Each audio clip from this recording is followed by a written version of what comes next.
Hello guys, তোমরা সবাই কেমন আছো?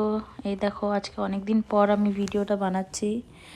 এই দেখো আজকে মৌসুমটা খুব ভালো ছিল, ঠান্ডা ঠান্ডা ওয়েদার ছিল, হালকা হালকা হাওয়া হচ্ছিল, মেঘ করেছিল। আর এদিকে আমার রান্না হচ্ছে। আমি দাঁড়িয়েই রান্না করি, হাওয়া চলছিল বলে গ্যাসটা নিচে নামিয়ে নিয়েছিলাম। এই দেখো এদিকে পটল ভাজা হচ্ছে, আমার ডাল রান্না হয়ে গেছে, ভাত হয়ে গেছে, পটলটা ভাজছিলাম তাই ভাবছিলাম একটু ভিডিওটা করি। আর এই যে কচুরলতি রান্না হবে, তাই কচুরলতি হচ্ছে। এটা নিরামিষ একদম, শুধু সর্ষে দিয়ে। আর বাটা মাছ হবে পটল আলু দিয়ে। তাই একদিকে পটল আলু হচ্ছিল, একদিকে মাছ ভাজা করছিলাম।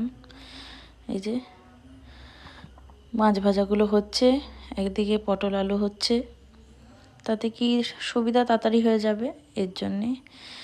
এই দেখো আমার মাছ ভাজাও কমপ্লিট। আর এদিকে পটল আলুটাও অলমোস্ট হয়ে গেছে, তরকারিটাও চাপিয়ে দিয়েছিলাম, তরকারিটাও হয়ে গেছে। এই দেখো আমার রান্না শেষ। এবার সব রান্না করেছি, ডাল, পটল ভাজা, পটল আলুর তরকারি। থ্যাংক ইউ ভিডিওটা দেখার জন্যে।